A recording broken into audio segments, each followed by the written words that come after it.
হযরত ইউনূস আলাইহিস সালাম মাছে তারে গিলে ফেলে দিল। হতাশায় তিনি হার্ট ফেল করেন নাই। মাছের পেটের মধ্যে যদি কেউ চলে যায়, বেরিয়ে যাওয়ার জন্য কোনো ব্যাকডোর আছে নাকি? কোন পালাবার কোন রাস্তা আছে? মাছের পেটের জানালা দরজা আছে? কিছুই না। তিনি হতাশ হলেন না। মাছের পেটের ভেতরে বসে হযরত ইউনূস আলাইহিস সালাম বুক ভরা আশা নিয়ে আল্লাহর দরবারে তিনি ঘোষণা করলেন, লা ইলাহা ইল্লা আনতা সুবহানাকা ইন্নী কুনতু মিনাজ জালিমিন। পড়েন না সবাই, লা ইলাহা ইল্লা আনতা সুবহানাকা ইন্নী কুনতু মিনাজ জালিমিন। হযরত ইউনূস আলাইহিস সালাম বললেন, আল্লাহ তুমি ছাড়া কোনো ইলাহ নাই, তোমার পবিত্রতা ঘোষণা করছি, আমি জালিমদের অন্তর্ভুক্ত হয়ে গেছি। তিনি যখন চিল্লাচ্ছিলেন, মাছের পেটের ভিতরে বসে যখন কাতরুক্তি করতেছিলেন, আল্লাহ বুঝি তখন শোনেন নাই সে কথা? কি বলেন? আল্লাহ বুঝি তখন তন্দ্রায় বা নিদ্রায় ছিলেন? না, আল্লাহ পাক কি ঘুমান? তন্দ্রায় যান? লা তাখুযুহু সিনাতুন ওয়ালা নাওম। আল্লাহ রাব্বুল আলামিন বলেন, কোন তন্দ্রা বা নিদ্রা আল্লাহ রাব্বুল আলামিনকে স্পর্শ করে না। হযরত ইউনূস আলাইহিস সালাম যখন মাছের পেটের ভিতরে বসে চিৎকার মারলেন, আল্লাহ পাক বলেন, ইউনূস রে, তোমার ওই ডাক কেউ শোনে নাই, দুনিয়ার কোন রাজা বাদশাহ শোনে নাই, দুনিয়ার কোন বন্ধু বান্ধব তোমার শোনে নাই, কিন্তু আমি তোমার আরশের মালিক, আমি রব্বুল আলামিন শুনেছি। শুধু শুনি নাই, সঙ্গে সঙ্গে জবাব দিয়ে দিয়েছি। ফাস্তাজাবনা লাহু ওয়া নাজ্জাইনাহু মিনাল গাম্মি। পড়েন, ফাস্তাজাবনা লাহু ওয়া নাজ্জাইনাহু মিনাল গাম্মি ওয়া কাযালিকা নুজিল মুমিনিন। আল্লাহ পাক বলেন, আমি জবাব দিলাম। মাছের পেটের ভিতরে বেদনা শুরু হয়ে গেল। মাছ আর তলদেশে শুয়ে থাকতে পারলো না, সাঁতরাতে পারলো না, মাছ ভেসে উঠল উপরে। পেটের যন্ত্রণায় মাছ কিনারায় চলে এসে বমি করে দিতে পারলে যেন বাঁচি, এই অবস্থা মাছের হলো। কিনারায় চলে এলো, বমি করে ইউনূস আলাইহিস সালামকে ফেলে দিল। মাছও বাঁচলো, ইউনূস আলাইহিস সালামও বাঁচলো। আল্লাহ রাব্বুল আলামিন বলেন, মুমিনারা শোনো, শুধু ইউনূসকে নয়, ওয়া কাযালিকা নুজিল মুমিনিন। এইভাবে করে মুমিন বান্দারা যদি আমাকে ডাকে, আমার কাছে যদি হাত ফাইলায়, আমি আল্লাহ রাব্বুল আলামিন মুমিনদের এভাবে বিপদ মুক্ত করে দেই। আমার বন্ধুগণ, কোরআনে কারীমে রব্বুল আলামিন বলেন, ফাআনজালাল্লাহু সাকিনাতাহু আলাইহি ওয়া আইয়াদাহু বিজুনুদিন লাম তারাওহা। আল্লাহ পাক তার মনের মধ্যে গভীর প্রশান্তি এবং স্বস্তি দান করলেন, আর এমন সৈন্য দিয়ে সাহায্য করলেন যে সৈন্যদেরকে তোমরা দেখতে পাও না। এভাবে করে রব্বুল আলামিন মুমিনদের বিপদে আপদে মুসিবতে সব সময় আল্লাহ পাক মুসলমানদেরকে সাহায্য করেছেন। জোরে বলেন সুবহানাল্লাহ। মুমিনদের সাহায্যকারী আল্লাহ। তাই ইসলামী আন্দোলনের সাথে যারা আছে, যারা কর্মী, যারা নেতা, যারা মুমিন, যারা ঈমানদার, মেঘের মতো প্রচন্ড কালো মেঘ হয়ে চতুর্দিক থেকে অন্ধকারের মতো এসেছে বিপদ, কোন বিপদ না। আল্লাহ পাক সাহায্যকারী। কে সাহায্যকারী? জোরে বলেন, সাহায্যকারী কে? আল্লাহ সুবহানাহু ওয়া তাআলা, তিনি সাহায্যকারী, ভয় নাই। আল্লাহ পাকের উপর ঈমান আনলে পরে কলিজার ভিতরে দুর্জয় সাহসের সৃষ্টি হয়ে যায়, কোনো ভয় অন্তঃকরণে তার থাকে না।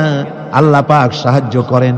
আর আল্লাহর উপরে ঈমান আনলে পরে রব্বুল আলামিন বলেছেন, ইয়া আইয়ুহাল্লাযীনা আমানু হাল আদুল্লুকুম আলা তিজারাতিন তুনজিকুম মিন আযাবিন আলীম। এমন একটা ব্যবসার কথা কি বলবো না, যে ব্যবসায় তোমাদেরকে জাহান্নামের আযাব থেকে বাঁচায় দেবে। তার প্রথম কাজই হলো আল্লাহর প্রতি ঈমান আনা। ঈমান আনলে পরে এই সমস্ত গুণ তৈরি হয়ে যায়।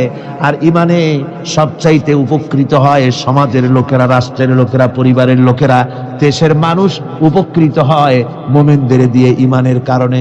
তার কারণ হলো, একজন মুমিন, একজন ব্যক্তি যখন ঈমানদার হয়, মুমিন হয়ে যায়, আল্লাহর প্রতি যখন প্রগাঢ় বিশ্বাস তার এসে যায়, তখন সেই ব্যক্তি নৈতিকতার মান তার বেড়ে যায়। জোরে বলেন সুবহানাল্লাহ। নৈতিক চরিত্রের উপরে সে প্রতিষ্ঠিত হয়, সে মিথ্যা বলতে সাহস পায় না। মুমিন ব্যক্তি মিথ্যা বলতে সাহস পায়?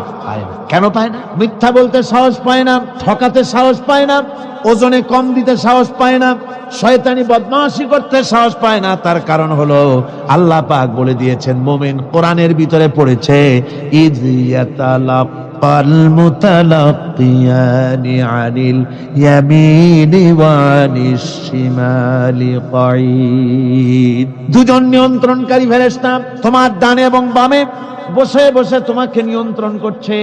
কোথায় যাও, কি করো, এই ফেরেশতারা বসে বসে সব দেখতেছে। মা ইয়ালফিযু মিন কাওলিন ইল্লা লাদাইহি রাকীবুন আতীদ।